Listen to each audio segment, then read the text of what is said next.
DGP Ramachandra Rao ವಿಪಕ್ಷ ಬಿಜೆಪಿಗೆ ಅತಿ ದೊಡ್ಡ ಅಸ್ತ್ರ ಆಗ್ತಾ ಇದೆ. ಇದು ಮಾಜಿ ಗೃಹ ಸಚಿವ ಅರಗ ಜ್ಞಾನೇಂದ್ರ ಗರಂ ಆಗಿದ್ದಾರೆ.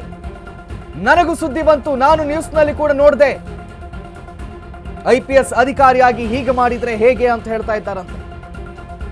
ಇಷ್ಟು ವರ್ಷ ಸರ್ವಿಸ್ ಮಾಡಿರುವಂತ ವ್ಯಕ್ತಿಯೇ ಹೀಗೆ ಮಾಡಿದ್ರೆ ಇನ್ನು ನಾರ್ಮಲ್ ಪೀಪಲ್ಗಳು ಹೆಂಗಿರಬೇಕು? ಮಾಜಿ ಗೃಹ ಸಚಿವ ಅರಗ ಜ್ಞಾನೇಂದ್ರ ಗರಂ ಆಗಿಬಿಟ್ಟಿದ್ದಾರೆ. ಡಿಜಿಪಿ ರಾಮಚಂದ್ರ ಅಶ್ಲೀಲ ವಿಡಿಯೋ ವಿಪಕ್ಷ ಬಿಜೆಪಿಗೆ ಸಿಕ್ತು ಅತಿ ದೊಡ್ಡ ಅಸ್ತ್ರ. ಗೃಹ ಇಲಾಖೆಯನ್ನ ಇದೀಗ ಬಿಜೆಪಿಯವರು ಹಿಗ್ಗಾಮುಗ್ಗ ತರಾಟೆ ತೆಗೆದುಕೊಳ್ತಾರೆ. ಖಂಡಿತವಾಗಿಯೂ ಹೌದು. ಇಷ್ಟು ಎಕ್ಸ್ಪೀರಿಯನ್ಸ್ ಇರುವಂತಹ ವ್ಯಕ್ತಿಯೇ ಇಂತಹ ಅಸಭ್ಯವಾಗಿ ವರ್ತಿಸಿದ್ರೆ ಇನ್ನು ಉಳಿದವ್ರ ಕತೆ ಏನು ಅನ್ನುವಂಥ ಪ್ರಶ್ನೆಯನ್ನ ಅರಗ ಜ್ಞಾನೇಂದ್ರ ಮಾಡ್ತಾ ಇದ್ದಾರಂತೆ.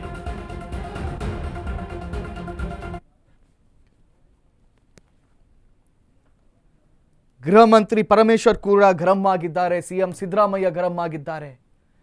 ಎಂಥವ್ರಿಗೆ ನೋಡಿದ್ರು ಉರಿಯುತ್ತೆ ಕಣ್ರಿ, ರಕ್ತ ಎಲ್ಲ ಉರಿಯುತ್ತೆ. ಓರ್ವ DGP ಆಫೀಸಲ್ಲಿ, ಅದು ಕಚೇರಿಯಲ್ಲಿ ನಿಮ್ಮ ಪರ್ಸನಲ್ ಲೈಫ್ ಏನು ಬೇಕಾದ್ರೂ ಇರಲಿ, ನಿಮ್ಮ ಪರ್ಸನಲ್ ಲೈಫನ್ನು ನಾವು ಯಾರು ಪ್ರಶ್ನೆ ಮಾಡಲ್ಲ. ಅದನ್ನು ಏನು ಬೇಕಾದ್ರೂ ಮಾಡ್ಕೊಳ್ಳಿ, ಎಲ್ಲಿ ಬೇಕಾದ್ರೂ ಮಾಡ್ಕೊಳ್ಳಿ. ಆದರೆ ಪೊಲೀಸ್ ಕಚೇರಿಯಲ್ಲಿ, DGP ಕಚೇರಿಯಲ್ಲಿ, ಅದು ಕೂಡ ಯೂನಿಫಾರ್ಮ್ ಹಾಕೊಂಡು ಕರ್ನಾಟಕದ ಲಾಂಛನದ ಕೆಳಗಡೆ, ಭಾರತದ ಧ್ವಜದ ಕೆಳಗಡೆ, ಇದನ್ನ ಯಾವುದೇ ಕಾರಣಕ್ಕೂ ಸಹಿಸೋಕೆ ಸಾಧ್ಯ ಇಲ್ಲ. ಯಾವುದೇ ಕಾರಣಕ್ಕೆ ಸಹಿಸೋಕೆ ಸಾಧ್ಯ ಇಲ್ಲ. ನೋಡಬೇಕು ಇದೀಗ ಸರ್ಕಾರ ಯಾವ ನಿರ್ಧಾರಗಳನ್ನು ತೆಗೆದುಕೊಳ್ಳುತ್ತೆ, ಯಾವ ಕ್ರಮಗಳನ್ನು ತೆಗೆದುಕೊಳ್ಳುತ್ತೆ ಅಂತ. ಸದ್ಯಕ್ಕಂತೂ DGP ರಾಮಚಂದ್ರ ರಾವ್ ಇಲ್ಲ ಕಣ್ರಿ, ಅದೆಲ್ಲ AI ವಿಡಿಯೋ, ನನಗೂ ಅದಕ್ಕೂ ಸಂಬಂಧನೇ ಇಲ್ಲ ಅಂತೇಳಿ ಆಫೀಸಲ್ಲಿ ಇಲ್ವಂತೆ, ಆಫೀಸಿಂದ ಹೊರಟು ಬಿಟ್ಟಿದ್ದಾರೆ. DGP ವಿಡಿಯೋ ಇದೀಗ ಎಲ್ಲ ಕಡೆ ವೈರಲ್ ಆಗ್ತಾ ಇದೆ. ತನಿಖೆ ಆಗಲಿ, ಎಲ್ಲ ಆಂಗಲಲ್ಲೂ ಆಗಲಿ. If it is honey trap or ಬೇಕಂತಾನೆ ಹಿಡನ್ ಕ್ಯಾಮ್ಗಳನ್ನ ಇಟ್ಕೊಂಡು ವಿಡಿಯೋ ಮಾಡಿದ್ರೆ ಅವರಿಗೂ ಶಿಕ್ಷೆ ಆಗಲಿ. DGP ವಿಡಿಯೋ CM ಫುಲ್ ಗರಂ ಜವಾಬ್ದಾರಿಯುತ ಸ್ಥಾನದಲ್ಲಿರುವಂಥ ವ್ಯಕ್ತಿ ಮಾಡೋ ಕೆಲಸ ಏನ್ರಿ ಇದು ಅಂತ ಕೇಳಿದ್ದಾರೆ. ಉನ್ನತ ಸ್ಥಾನದಲ್ಲಿರುವಂಥ ವ್ಯಕ್ತಿ ಮಾಡುವಂಥ ಕೆಲಸವೇನ್ರಿ ಇದು?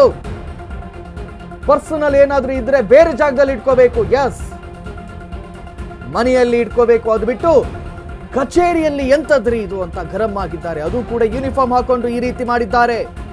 ಯಾವುದೇ ಕಾರಣಕ್ಕೂ ಇದನ್ನ, ಈ ಅಸಹ್ಯವನ್ನು ಒಪ್ಪೋಕ್ ಸಾಧ್ಯ ಇಲ್ಲ. ಇನ್ನು ಏನೆಲ್ಲ ನೋಡ್ಬೇಕು ನಾವು ಹಿಂಗಂತ ಆಪ್ತರ ಬಳಿ ಬೇಸರ ಹೊರಹಾಕಿದ್ದಾರಂತೆ CM ಸಿದ್ದರಾಮಯ್ಯ. ಮಾನ್ಯ ಮುಖ್ಯಮಂತ್ರಿಗಳೇ, ಕೂಡಲೇ ಯಾಕಂತ ಹೇಳಿದ್ರೆ ಇನ್ನೂ ಅವರು ಕಂಟಿನ್ಯೂ ಆದ್ರು ಅಥವಾ ಈ ತನಿಖೆ ಆಗ್ಲಿಲ್ಲ ಅಂತ ಹೇಳಿದ್ರೆ ಬೇರೆ ರಾಜ್ಯಗಳ ಎದುರಿಗೆ ನಾವು ತಲೆ ತಗ್ಗಿಸಬೇಕಾಗುತ್ತೆ. ಕೂಡಲೇ ಇದರ ಬಗ್ಗೆ ಕ್ರಮ ಆಗಲೇಬೇಕು.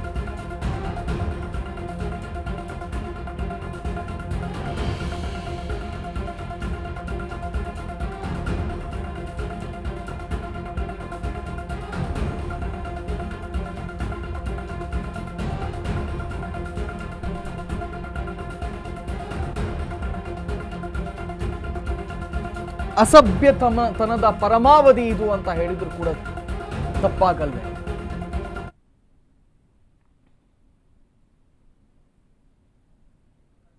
DGP ವಿಡಿಯೋವನ್ನ ನೋಡ್ಬಿಟ್ಟು CM ಫುಲ್ ಗರಂ ಆಗಿಬಿಟ್ಟಿದ್ದಾರಂತೆ. ಪರಮೇಶ್ವರ್ ಅವರು ಕೂಡ ಅಯ್ಯಯ್ಯೋ ಏನಿದ ಅಸಹ್ಯ, ಯೂನಿಫಾರ್ಮ್ ಹಾಕೊಂಡು ಓರ್ವ DGP ತನ್ನ ಕಚೇರಿಯಲ್ಲಿ ಮಾಡೋ ಕೆಲಸನ ಇದು ಅಂತ ಹೇಳಿಬಿಟ್ಟಿದ್ದಾರೆ. ಒಂದು ಮಾತಿದೆ, ಕಾಮಾತುರಾಣಂ ನಾ ಭಯಂ ನಾ ಲಜ್ಜಂ ಅಂತ ಹೇಳಿ. ಅತಿಯಾದ ಕಾಮ ಇದ್ದವರಿಗೆ ಭಯವೂ ಇರಲ್ಲ, ಲಜ್ಜೆನೂ ಇರಲ್ವಂತೆ. ಹಂಗೆ ಆಗಿಬಿಟ್ಟಿದೆ ಇಲ್ಲಿ. ಕಾಮಾತುರಾಣಂ ನಾ ಭಯಂ ನಾ ಲಜ್ಜ. ಓರ್ವ DGP ಆ ವಿಡಿಯೋ ಇದೀಗ ಎಲ್ಲಾ ಕಡೆ ವೈರಲ್ ಆಗ್ತಾ ಇದೆ. ಇನ್ ಕೇಸ್ ಆಫ್, ನಾನು ಹೇಳ್ತಾ ಇದ್ದೆ, ಇನ್ ಕೇಸ್ ಆಫ್ ಅದೇನಾದ್ರೂ ಟ್ರ್ಯಾಪ್ ಆಗಿದ್ರೆ ಅವರಿಗೂ ಕೂಡ ಶಿಕ್ಷೆ ಆಗಲಿ, ವಾಟ್ಸೋ ಎವರ್. ಬಟ್ ಇದನ್ನ ಮಾತ್ರ ಒಪ್ಪೋಕೆ ಸಾಧ್ಯವೇ ಇಲ್ಲ, ಇದನ್ನ ಕ್ಷಮಿಸೋಕೆ ಸಾಧ್ಯನೇ ಇಲ್ಲ. ಓರ್ವ DGPಯ ವರ್ತನೆ, ಅದು ಆಫೀಸ್ ಕಚೇರಿಯಲ್ಲಿ, ಹೇಗಿದನ್ನು ಒಪ್ಪೋಕೆ ಸಾಧ್ಯ? ಅಲ್ಲಿ ಮೇಲ್ಗಡೆ ಗಾಂಧೀಜಿ ಅವರ ಫೋಟೋ ಇರುತ್ತೆ, ಅಂಬೇಡ್ಕರ್ ಅವರ ಫೋಟೋ ಇರುತ್ತೆ, ದೊಡ್ಡ ದೊಡ್ಡ ಸ್ವಾತಂತ್ರ್ಯ ಹೋರಾಟಗಾರರ ಫೋಟೋ ಇರುತ್ತೆ. ಅವರೆಲ್ಲ ನೋಡ್ಬಿಟ್ಟು ಏನಂತ ಹೇಳ್ತಿರ್ಬೋದು, ಇದನ್ನೆಲ್ಲ ನೋಡೋಕೆ ನಾವು ಈ ದೇಶವನ್ನು ಕಟ್ಟಿದ್ದು, ಇಂಥದ್ದನ್ನು ನೋಡೋಕ ಇಷ್ಟೆಲ್ಲ ಸ್ವಾತಂತ್ರ್ಯ ಹೋರಾಟವನ್ನು ಮಾಡಿದ್ದು, ಇದನ್ನು ನೋಡೋಕ